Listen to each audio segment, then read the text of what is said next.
Hello everyone, আসসালামু আলাইকুম। I hope আপনারা সবাই ভালো আছেন। আমি আলহামদুলিল্লাহ ভালো আছি। Welcome to my new blogs ওয়াই রেসিপির এপিসোড। তো এটা হচ্ছে কক্সবাজারের আরেকটা পার্ট নিয়ে আসলাম। তো রাত্রে আমরা সি বিচ থেকে ঘুরে আসছি অ্যান্ড সাথে কাচ্চি নিয়ে আসছি। যদিও 10টার দিকে অফ হয়ে যায় কাচ্চি, তো আমাদের তখন ক্ষুধা ছিল না। আর ওদের এখানে ফুড অ্যালাউ না, তাই আমরা আমাদের বেবির ব্যাগে ভরে আনছি। ওরা বুঝে নেয়, কারণ স্বাভাবিক আমাদের ক্ষুধা লাগবে রাত 1টা 2টায়, তখন আমরা তো কোনো কিছু খোলা পাবো না। আর বাহিরেও যাওয়া তখন পসিবল না, বাচ্চা আছে। তাই আমরা ওইখানেই খেয়ে নিলাম, মানে নিয়ে আসলাম। যাই হোক, আর এখানে আমি ইনস্ট্যান্ট নুডলস করতেছি, কারণ আমার বাচ্চা কাচ্চি খেতে চাচ্ছে না। তাই ইনস্ট্যান্ট নুডলসটা করে নিচ্ছি, যেন ওকে খাওয়াই দিতে পারি। আর ওর এটা পছন্দ, বাট ব্যাডলি ও কিছুই খায়নি। তারপরের দিন সকালবেলা আবার ব্রেকফাস্ট করতে গেলাম। তো আগে যা ছিল তাই আর পরের দিন ছিল, তাই আর তেমন কিছু ক্লিপ নেই। আর আমরা ব্রেকফাস্ট করছি, আমার হাজব্যান্ড ঘুমাইছিল, আমি গিয়ে ব্রেকফাস্ট করে আসছি। দেন আমি আসছি, সে গিয়ে ব্রেকফাস্ট করছে, কারণ আমার বেবি ঘুম থেকেই উঠে নাই। আর ওকে উঠাইলেও অনেক কান্নাকাটি করবে, তাই ওকে রেখে আমরা দুইজন আলাদা আলাদা ব্রেকফাস্ট করছি। আর ওরা বাবা ছেলে ঘুমাইছিল, আর মাঝখানে গিয়ে আমি সুইমিং করে আসছি। ওরা বাবা ছেলে যাবে না। আর ওই দিন আমাদের চেক আউট ডে ছিল। আর ওই দিন এত সুন্দর রোদ উঠছে, বাট রোদটা দেখে আমার মনটা ভালো হয়ে গেছে। কারণ বেশি বৃষ্টি থাকলে সমস্যা, কম বৃষ্টি থাকলে সমস্যা। বাচ্চা নিয়ে ঘোরাঘুরি করাই যায় না, বাট রোদ থাকলে অ্যাটলিস্ট বাচ্চা নিয়ে বের তো হইতে পারবো। তো যাই হোক, আমরা চেক আউট করে গ্রিন নেচার থেকে এখন চলে যাচ্ছি লং বিচ রিসোর্টে বা লং বিচ হোটেলে। তো ওইখানে আমার হাজব্যান্ডের পরিচিত, আর ওইখানে সে 4-5 বার ছিল।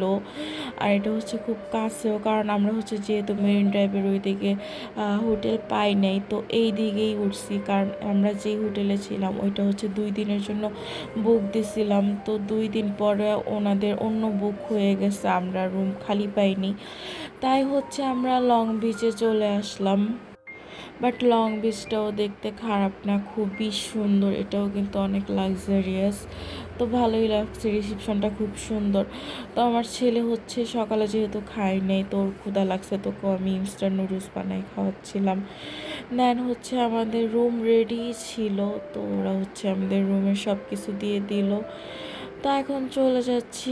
অ্যাকচুয়ালি ওদের সব কিছুই আমার মোটামুটি ভালো লাগছে, ওদের খাওয়া দাওয়া, ওদের বিহেভিয়ার, A to Z সবই একদম আমার পছন্দ হয়েছে।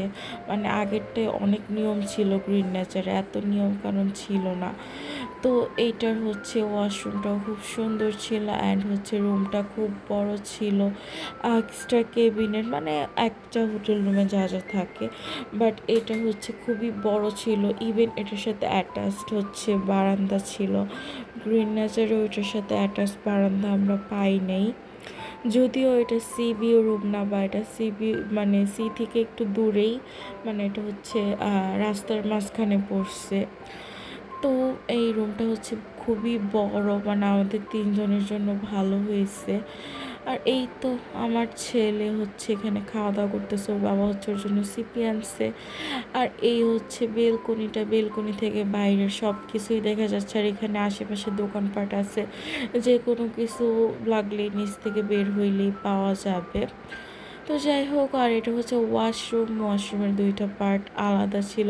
বাট একটা জিনিস এখানে মিসিং ছিল, সেটা হেয়ার ড্রায়ার। এই জিনিসটা আমার পছন্দ হয়নি, কারণ আমার হেয়ার ড্রায়ার এভরিডে লাগে। আর এই কেবিনেট ছিল। যাই হোক, আমরা এখন রেডি হয়ে গেছি, আমরা এখন যাব লাঞ্চ করতে। আসার পরে আমরা একটু রেস্ট নিয়েছিলাম, কি বেশ কিছুক্ষণ রেস্ট নিয়ে এখন যাচ্ছি লাঞ্চ করার জন্য। তো আমার ছেলে একদম রেডি, আর আমরা এদিন মেরিন ড্রাইভে বের হব, তাই আমরা একদম প্রিপারেশন নিয়েই বের হয়েছি। আর এই তো তারা বাবা ছেলে রেডি। তো আমরা এই তো মেজান ডাইনে যাব। এটা ঠিক অপোজিটেই ছিল, মানে হোটেলের। তো এখানের খাবার তো আমার হাজব্যান্ড আগে খাইছে অনেকবার, সে বলতেছে এখানের খাবার নাকি খুব ভালো। আমার কাছে ভালোই লাগছে, বাট ওদের কোয়ান্টিটি এত বেশি দেয় যে আমরা হচ্ছে 2 জন মানুষের জন্য অনেক বেশি হয়ে যায়। সো 2 জন মানুষের জন্য খাওয়াটা একটু টাফ। তো এখানে আমরা অর্ডার দিছি হলো মেজান মাংস, তারপরে হচ্ছে সোনার ডাল, চুরি শুটকি, আলু ভর্তা। আর হচ্ছে এখন খাওয়া স্টার্ট করে দিয়েছি। আমার কাছে ছুরি শুটকিটা ভালো লাগে নাই, আলু ভর্তাটাও ভালো লাগে নাই, জাস্ট অ্যাভারেজ। আর হচ্ছে মেজজানটা খুবই মজা ছিল, আর ছোনার ডালটাও আসলেই খুব মজা ছিল। তো আমরা খুব তৃপ্তি নিয়ে খুব মজা করে খাইছি, কিন্তু এখানে ভেজাল হয়েছে আমার ছেলে। সে কিছুই খাবে না, সে সাদা ভাতও খাবে না। মানে খাবার নিয়ে যে কি পরিমাণ পেইন দিছে আমারে বাচ্চা, এটা আমি অ্যাকচুয়ালি বোঝাইতে পারবো না, যেটার জন্য আমাদের 2 জনেরই মন মেজাজ খারাপ ছিল। আর এই তো ছনার ডালটা বললাম না, ওদের কোয়ান্টিটি এত বেশি, এটা হচ্ছে 4-5 জনের জন্য ঠিক আছে, বাট আমাদের 2 জনের জন্য অনেক বেশি হয়ে গেছে। আর আমার জামাই মনে করছে আমি অনেক খাবো, এই জন্য অনেক বেশি করে অর্ডার দিছে, যেগুলি খাওয়া আসলে পসিবল ছিল না এত কিছু। আর সকালে বুফে ব্রেকফাস্ট করলে এমনি হচ্ছে পেট টেট অর্ধেক ভরা থাকে, দুপুরে খাওয়ার অতটাই থাকে না। আমরা গত 2-3 দিনই হচ্ছে আমরা দুপুরের খাবার সন্ধ্যায় দিকে খাইছি, বিকালের দিকে খাইছি, বাট আজকে যেহেতু মেইন ড্রাইভে বের হব, তো আগে আগে খাইলাম। আর আজকের ব্লগটা এ পর্যন্তই, ইভেন নেক্সট পার্টগুলিতে বাকিগুলি দেখতে পারবেন। তো এতটুকুই, তো tata, bye bye, take care, আল্লাহ হাফেজ। আর ব্লগগুলি ভালো লাগলে অবশ্যই like comment share and follow দিয়ে দিবেন। আর নেক্সট ব্লগগুলি দেখতে হলে অবশ্যই ফলো দিয়ে পাশে থাকবেন। তো tata, bye bye, take care, আল্লাহ হাফেজ।